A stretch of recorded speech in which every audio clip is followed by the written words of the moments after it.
Hey everyone, Seth Campbell here. Welcome back to Segway Plays The Legend of Zelda the Wind Waker. In the last episode, we found the new Sage of the Wind Temple, who in fact was our old friend Makar, and we entered the Wind Temple. Unfortunately, Makar was captured by Floor Masters and imprisoned in the cage we see just across the way.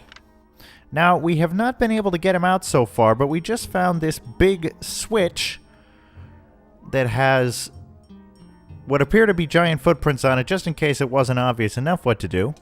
And so maybe if we activate this switch, that will free him somehow.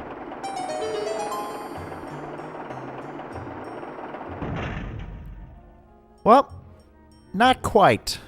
But it opens up the floor, and we can progress downward. So in other words, my statement that I made in the Earth Temple about that being the only dungeon in which you progress downward was nonsense. Whoa. Okay, so I'm going to be honest with everybody out there. A lot has happened since the last recording. My memory card issues kind of came to a head. I was recording what I'm doing now, actually, and I got a little bit forward, and the game froze.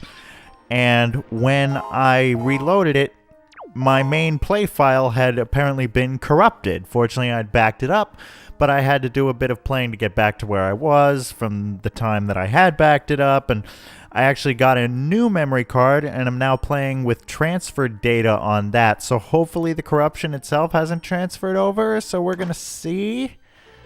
I'm still nervous, but I'm taking steps to rectify the situation. So anyway, so we get this chest.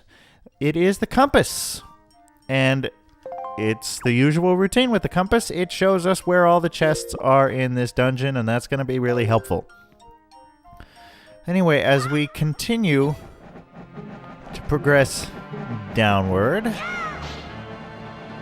we see 2 planter spots, but we need Makar for those. We see a door with a lock for a small key, but we don't have a small key. And then 1 door on the other side. And so that is our only option. Also, we don't really seem to have a way back up. So let's hope we find something useful down here. Okay, well, as if these spikes weren't menacing and creepy enough, they're pulsating, I guess. So, anyway, we have 5 of these floor tiles, I guess, cracked floor tiles. And as we've seen before, we can stomp our way through them. Down here, we see a bunch of green choo-choos and Armo statues that are thankfully not living. And more pulsating spikes.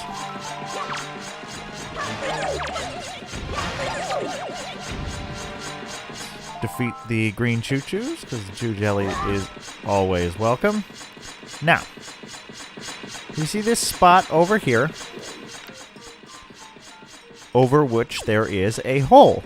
So, naturally, we need to bring the block with the springboard on it.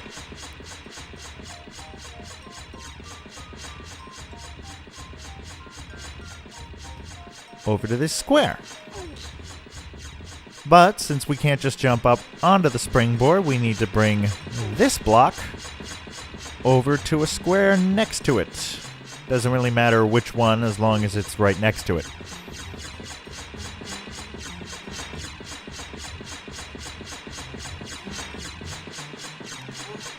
I will say, in terms of the sound design of these things, if you listen closely, the sound varies a little bit, just in pitch, you know, and sort of in phasing. And I want to thank whoever's responsible for that, because as annoying as this shing, shing, shing, shing, shing, shing, shing is, it would be so much more annoying if it were exactly the same every single time. So, small mercies. Thank you. Okay, so now we're up here. We open this chest. We get a small key. Perfect. So, we know the door we need to use that, and thankfully all the spikes recede. However, our compass shows that there should be another chest here. So, what do we do to get that? Well, I guess they were really trying to reward players who really think of and try everything, because here's what you have to do. You have to stomp out all 5 of these panels, and each time you stomp one, different things will appear down here or come alive. As you said, the first... I'm just trying to turn off the fire arrows. There we go. So, as you saw, the first one set a bunch of green choo-choos on us.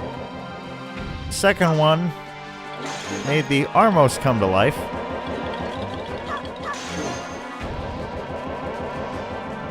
Now, the good news is you don't have to keep moving this thing around at all. Since the spikes disappeared, you can just keep going up and around, and this is definitely time-consuming.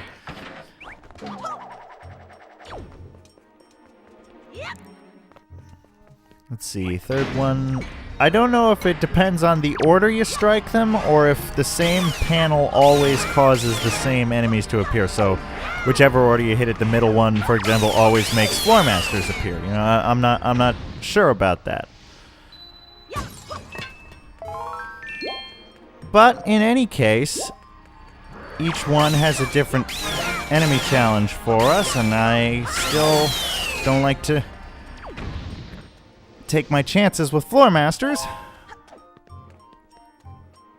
That's actually probably one way back up. I imagine they just take us back to the room Makar is in. But I am not testing that hypothesis.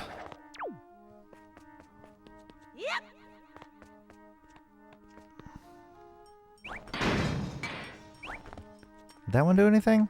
No. Okay, come to think of it, I actually think... Because I did this, and I can go back and check the recording, because I saved the recording that failed. I think I did this in the opposite order. So, you know, west to east instead of east to west, or whatever it is. And...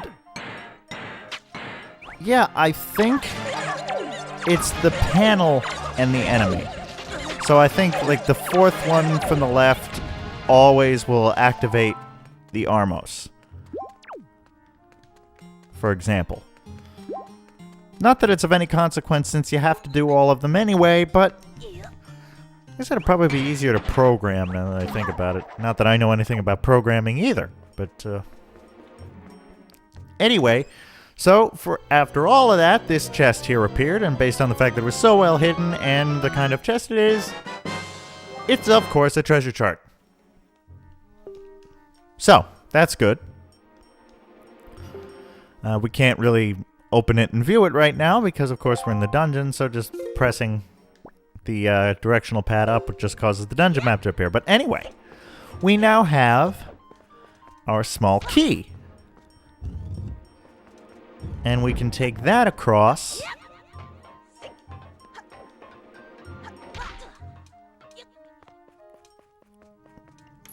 to this door.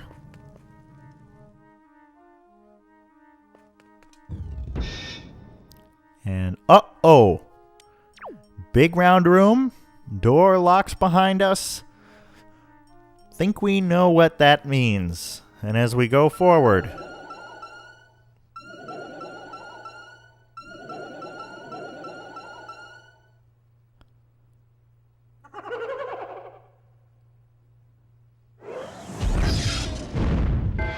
yes, it's Toucan Sam, and he's trying to kill us. No, it's actually the red Wizrobe, and I do mean the red Wizrobe. There is only one red Wizrobe in this entire game, so I guess maybe he's the king of the Wizrobes or whatever. It's not really specified. But he can summon other enemies. In himself, he just attacks like a normal Wizrobe with balls of fire. But the enemies he summons can be pretty powerful, including Dark Nuts and other Wizrobes. There are some Wizrobes that can summon enemies, but none of them can summon other Wizrobes or, you know, enemies of this heavy caliber, I guess. Now, as I said, only red Wizrobe in the game. So, you want to take this opportunity to take a picture of him because you will not get another. Okay, that could conceivably work. Now, I think it kind of overloaded the game, and that's why it froze last time I was here, because too many enemies appeared. So, but what I was saying is, in his own attacks, he's not that dangerous. He's not really any different from other Wizrobes. But he can build up the number of enemies on you fast. Personally, I have a bit of a sort of a hierarchy in the order I take on the enemies he spawns. Wizrobes are first priority because they've got the range. Then Darknuts because they've got the power. And then basically whatever else. You know, whichever enemies give you the most trouble, I would recommend defeating first. Because, as I said, this can get out of hand fast. I want to get one more pictograph just to be on the safe side here.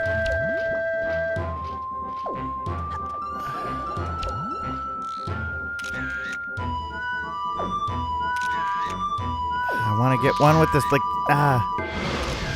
no, not good. In any way, shape, or form. Let's see about this guy.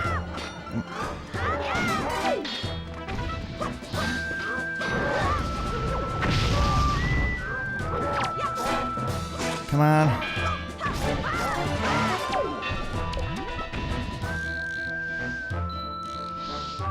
Oh, I had a perfect angle there and I didn't go for it.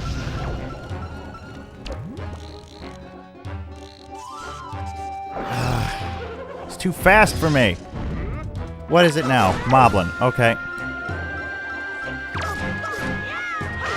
Like I said, I'm sorry I'm taking so long with this, but this is your only opportunity.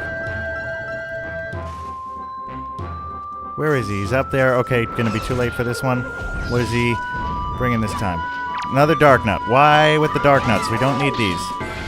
This, incidentally, is a great area to just build up on spoils. Because, as you can see, they're all leaving these item balls behind. So, you know, you got your Moblins with the skull necklaces. You got your... well, I haven't seen any Bokoblins yet, but you got your Kargroks with the golden feathers. You got your Darknuts with the Knight's Crest. And the item balls don't disappear. So you can just wait until the battle is finished.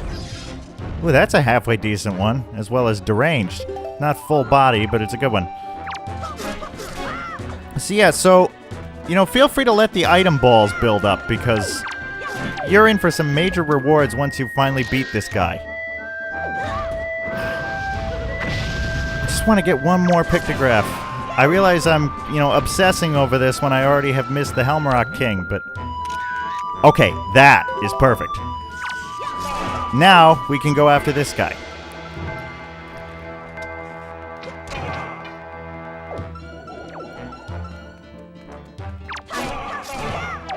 He takes a lot more hits than a normal Wizrobe, but you hit him in the exact same way. There we go, got him. Okay, and does that make...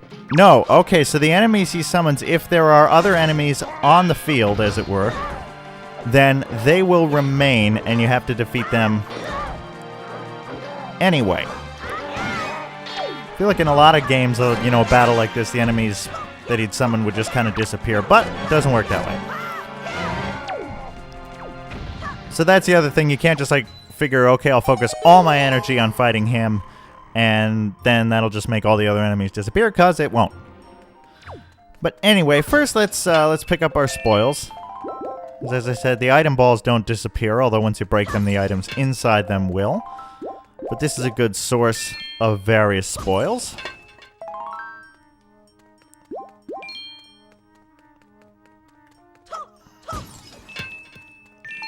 A lot of Knight's Crests. Really went heavy on the Darknut summoning there. There's a skull necklace. That's good. Incidentally, my spoils totals on some levels may be a little different than they were last time around, and again, that's because of the whole having to replay up a little bit because of the corrupted data. But anyway, it's time for this dungeon's special new item. And it is the hook shot. It extends, it retracts, it latches onto things. What a cool invention! But wait, there's more! Set it to Y, Z, or X, and then hold the button you've set it to and aim with a control stick. Release the button and fire out the hook shot. Okay, so this is another classic Legend of Zelda item that's been somewhat reimagined a little bit. So you can point it at things, and basically it either pulls you to something or pulls something towards you. Simple, really. For example, you see these little, honestly, they always, I don't know what they are, but they always reminded me of sort of tree rings. You know, you ever see a ring, you know, like a cross section of a tree? Like that's what they always reminded me of. You can pull yourself to those. And up here on this platform is a hammer switch. Now, the hook shot is one of those things that it's kind of like, you know, sometimes there are things in video games, and maybe this is just me, but I feel like I've heard this from other people as well. Some things, like, you never really think about how unrealistic they are until you, like, you eventually sort of, like, really think about it. Like, the concept of the double jump, for example.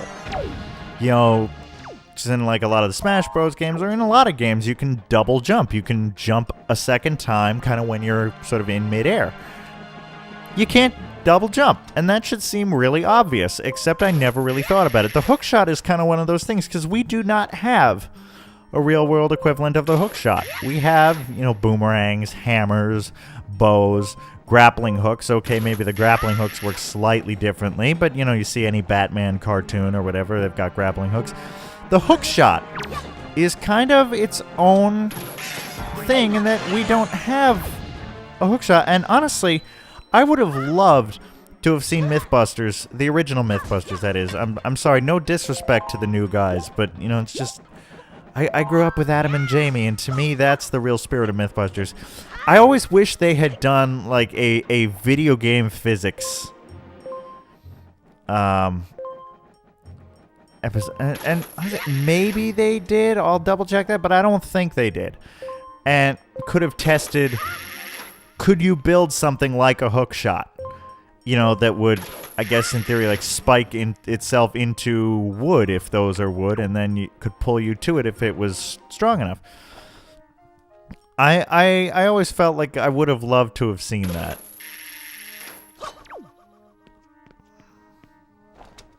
Anyway.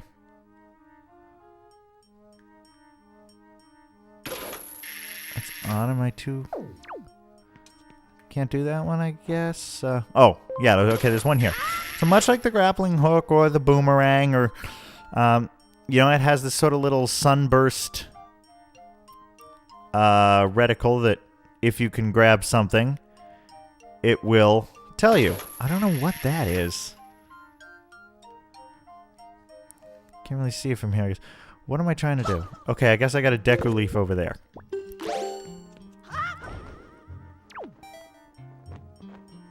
Just a spike, I guess.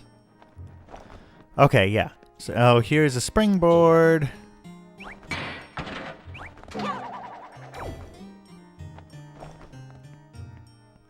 Okay, so I figured out what a couple parts of this bizarre music that plays in this dungeon reminds me of. That little guitar, sort of counterpoint background line. Like, I knew that kind of reminded me of something. And I finally realized it was the second vocal part in Simon and Garfunkel's version of Scarborough Fair. You know, it's like they put another folk song behind it, and I can't remember the name at the moment, but I'm sure I'll put it in the music reference graphic. And then there's another bit that we'll hopefully hear once the enemies go away.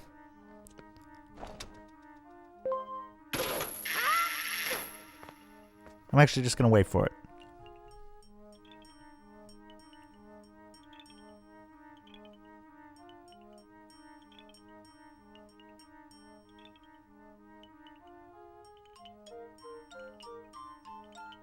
That bit. That sort of do-dee-doo-doo-dee. It's sort of like a flute and marimba combo synth sound. Oh, Link! The stone that blocks the entrance seems extremely heavy. The only way you could move it, Link, is if you were to become as heavy as the Great Deku Tree himself. Ah, if only the Great Deku Tree were here right now. Well, Makar, I hate to break it to you, but he's a tree, so he can't really travel. So the second bit that I highlighted there in music, that sort of that flute marimba combo synth and having multiple of them doing these sort of dissonant intervals all at once kind of jumbled together, reminds me a lot of the Peter Gabriel song San Jacinto. If you listen just to the beginning of that, you'll know what I mean. But anyway, so we look at this statue, and it has the pattern that the hookshot targets have on its forehead. So we can pull ourselves to it. But, of course, that doesn't help because it's still here. However, if we make ourselves as heavy as the Great Deku Tree, for example, and then use the hook shot, I should have stood a little more to the side for that, we can pull it down towards us. And that is exactly what we do. So you need the hook shot before you can get Makar back. And there's a chest in here that has a joy pendant, which is awesome.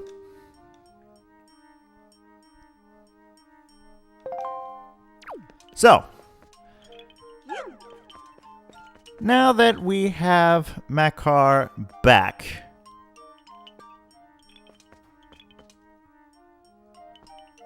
well, obviously we need to get over there. But how to do that? Well,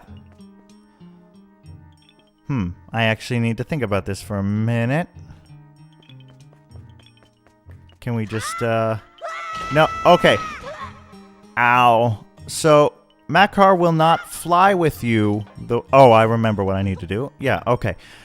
So, Makar can fly on his own. He cannot carry you any distances the way Medley could. So, just forget about that. Because I forgot about that, and that's why I tried it, and it didn't work. So, anyway. Now that we have Makar again, we can plant seeds again.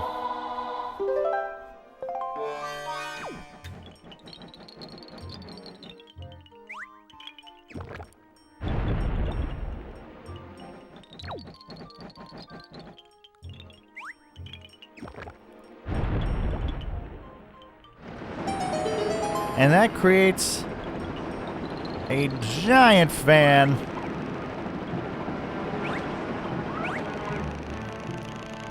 that will turn on and off periodically.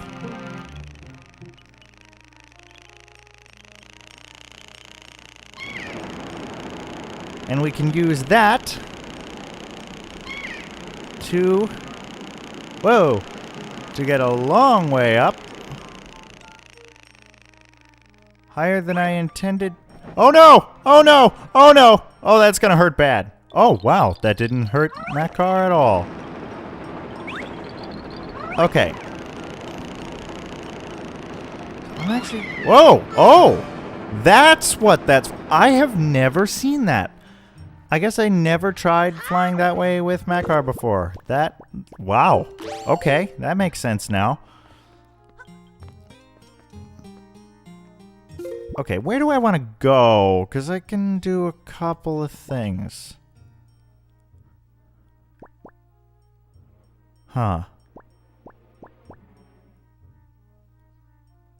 Okay. Alright, well, I'm gonna do one thing first because I saw...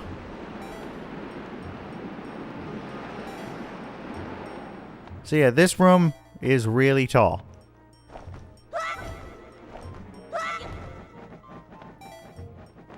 I thought Oh, no, okay, no, that's not... Okay, the chest is over... That... Oh, would you go away?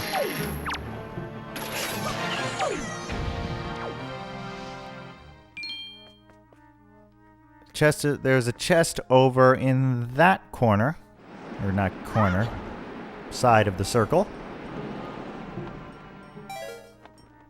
And I'm out of magic. Ouch. But let's open this chest, and it is another joy pendant. Yes, all that for a joy pendant. Okay.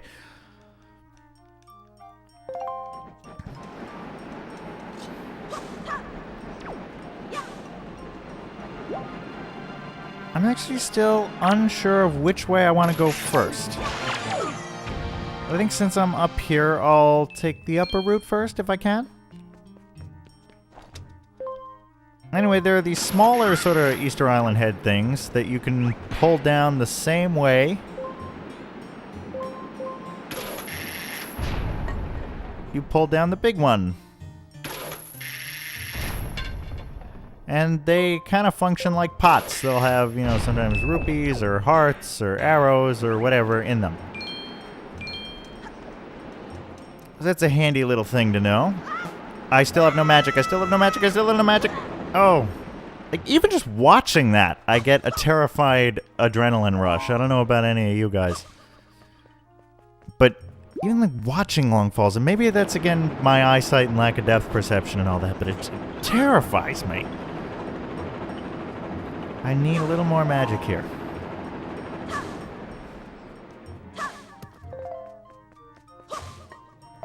There we go. That's a... Well, that'll have to do. Okay.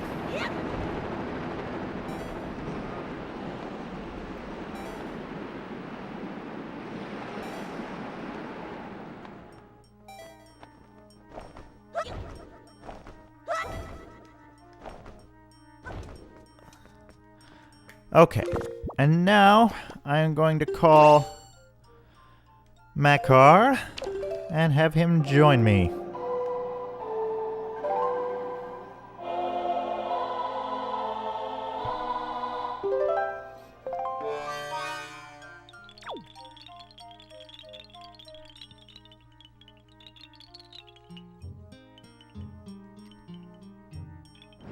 There we go.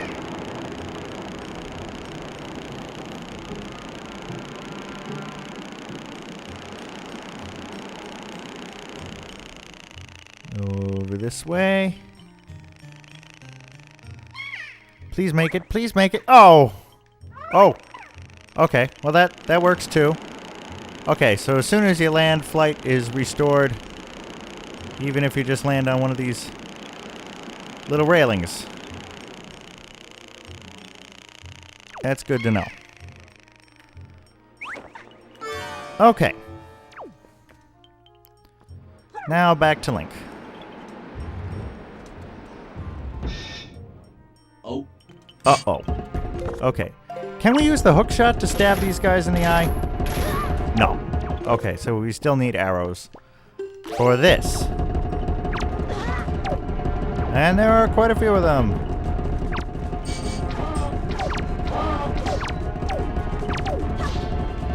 You can, incidentally, if you're lucky enough, I think you can strike the crystals on these guys' backs without stunning them and defeat them that way, but it's a lot harder to do.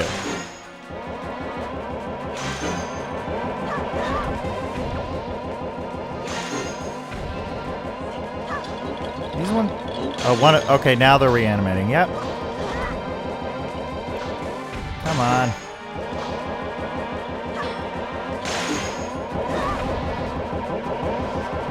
Okay, yeah, that was pretty hazardous.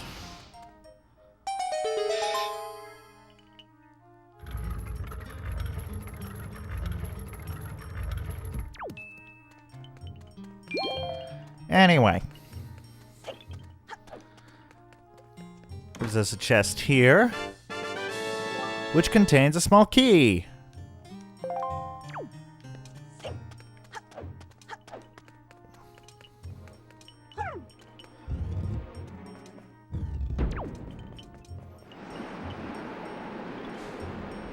Now, let's see.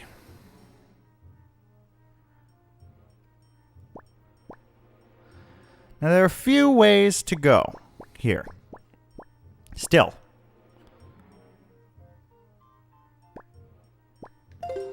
I'm going to go back to the first floor for now. Once I get a little more magic.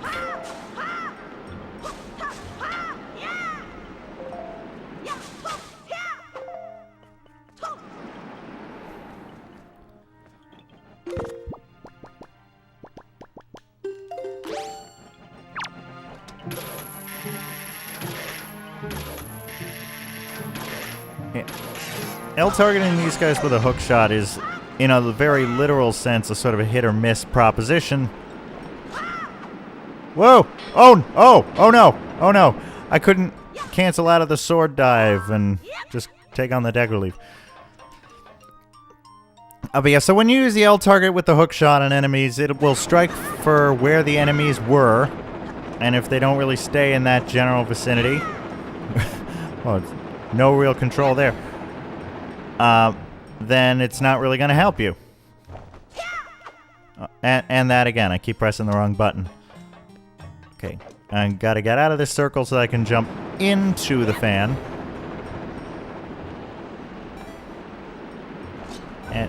And this is the way that I want to go. Get some bombs for the Armos Knights. Whoa. Like I said, this dungeon is, for lack of a better word, unwieldy.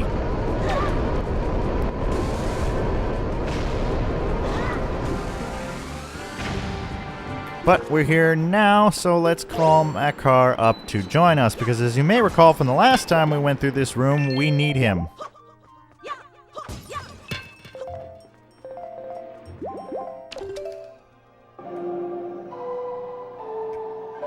That's all. There's a bomb floating above my head. In any other circumstance, that would be a much more precarious situation. What? No! Okay, well, like I said, at least it doesn't hurt him. Now, where is... Yeah, okay. Over there. Come on. Come on. Okay, so it seems like, unlike with the... Ooh, just made it. Nice. Unlike with the dagger leaf, it seems you can't really cancel and reactivate Makar's flight. Okay, now... There's a thing about this room that keen-eyed viewers may have noticed last time. I'm an idiot. So, as you may recall, you go down here, there's floor masters. It's risky. I don't like floor masters.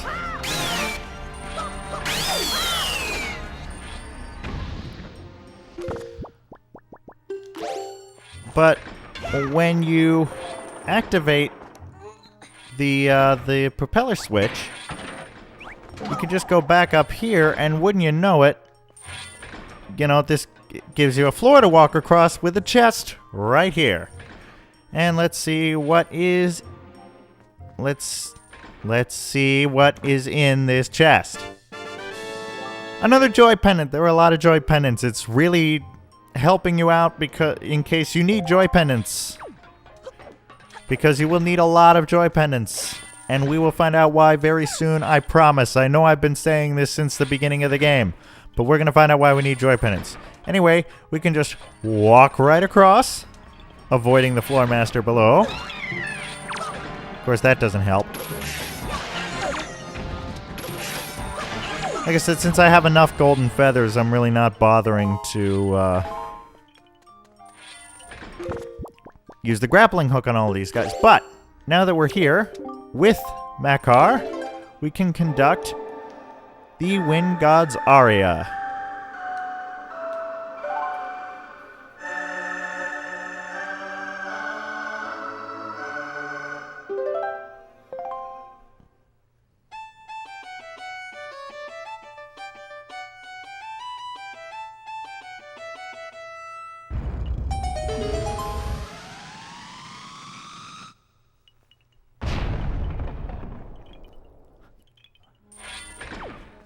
Incidentally, I love... Oh. Well, left Makar behind, and that's probably a good thing, because there are a few dark nuts in here, and they clearly mean business. But I just love how, well, that's a... Is that a Mighty Dark Nut just because it has the helmet, or do they have to... I know there's a type of Dark Nut called the Mighty Dark Nut, and I don't know if it's the helmet or whether or not they have a cape that determines it. We'll see more Mighty Dark Nuts later. And these guys do a fair amount of damage. But they can also destroy each other just like that. But anyway, something I've been meaning to say earlier is I love how the instrument Makar is holding, and this gets confirmed officially. That Dark Nut seems to have a beard, a goatee. I'm getting distracted. The instrument Makar is holding is a violin. It sounds like a violin. The fact that Fado plays it like a violin shows it's a violin. It's just that Makar is so small that he plays it like a cello. And I like this even more because my girlfriend is a cellist. And it's always been a joke that she wanted to be a big double bass player, but being a small person, she is a somewhat small, diminutive in stature. When she plays the cello, she always says it looks like she's playing a double bass. So, kind of an extension of that little optical illusion, which is all the more reason for me to love the way Makar holds his violin.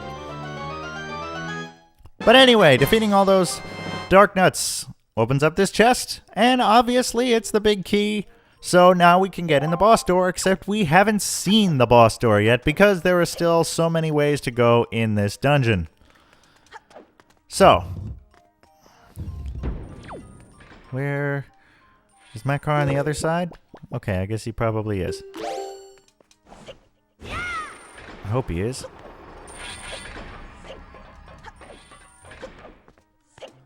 There he is, yep, okay. So, now, where do we go next, you might ask?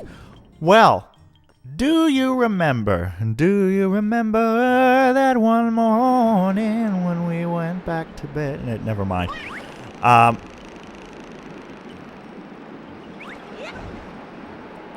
Way back, as Makar got captured, what he was doing when he got captured. He was planting more seeds that grew into little trees on higher platforms that we could not reach.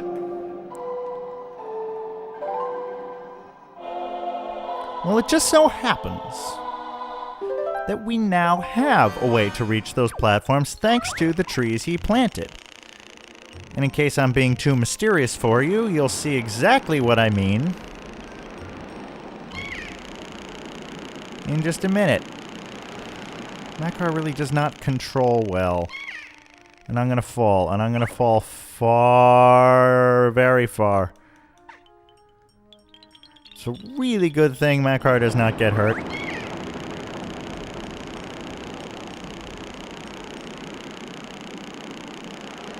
Okay, now could you just go forward a little more, please?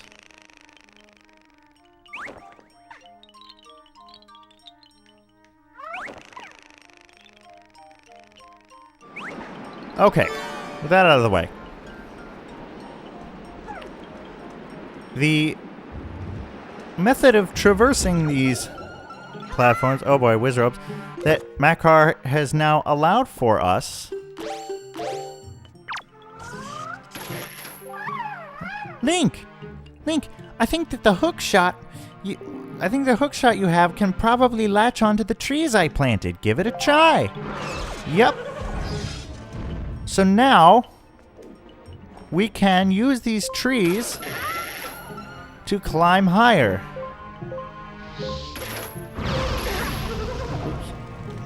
To climb high. It's a Roshan song. If you don't know Roshan, look her up. She's one of my favorite new artists. But anyway, we are now up here. And I'd really like to defeat these enemies before bringing Makar up here, because of course they can hurt him too. Where is the Wizrobe? There he is. Ah. I confirmed, incidentally, while playing off screen that you can double shot these guys. But you gotta be quick. Or you could just use a fire arrow and defeat them, or most of them at any rate, in one shot.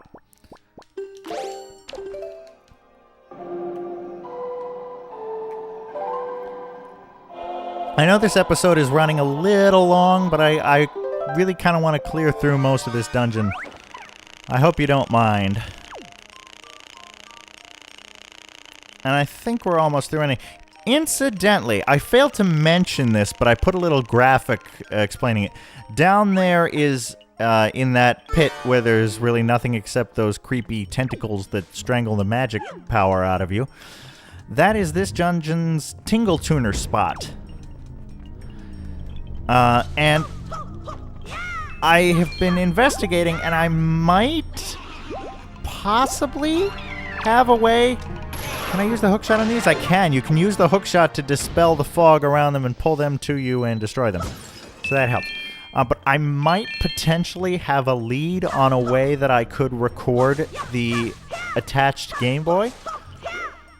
So there's a slight possibility that I will be able to do a bonus video after the series is over, like the main game series is over, in which I address all the things you can do with the Tingle Tuner. But that's another story for another day. Now, as you can kind of see, there are dirt patches up on those platforms. So you have to take control of Makar, but these cursed bubbles, or whatever they're properly called, I think they're just called bubbles, and they're the blue kind, can really get in your way. So you want to defeat whichever ones of them you can, because you're gonna have to do this in more than one trip, I'm pretty sure. You know, unless you're really lucky. No! Come on.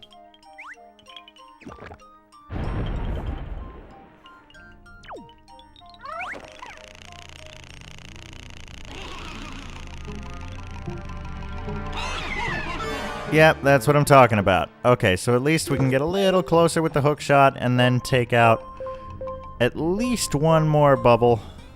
Precision aiming is not great.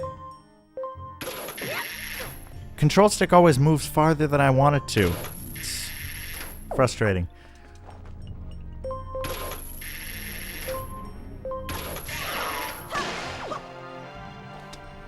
Can I get the last one? It looks like I can. When he comes back in range. Gotcha! Okay. Now Makar should be able to finish the job.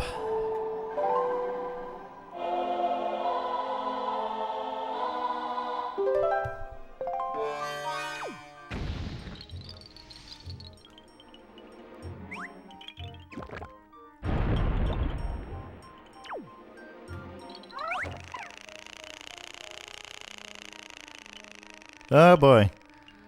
Floor Master, that's never good. But fortunately, Link can get up there and defeat it first before it captures Makar now. Can I skip a step here? No.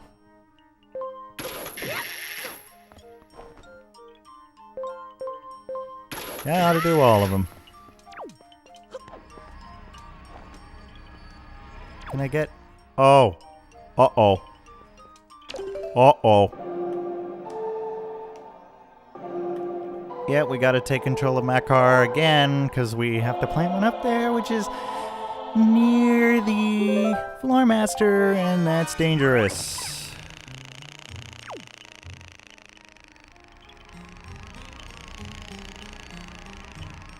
Hope he's not hungry.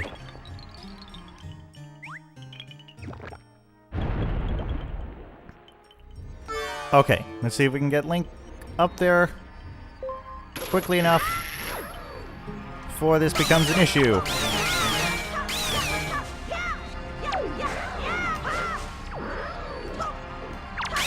Gotcha! Okay. Phew! Well, now we are all the way at the top of this room. We have planted the trees, we have defeated the Floor Masters, and we have got Makar back. And this has been a long episode, and we've made most of the progress through this dungeon, but there's still a little bit of ways to go. So I am going to call this episode here. We're going to take a quick break, and in the next episode, we are going to finish up the Wind Temple. See you soon.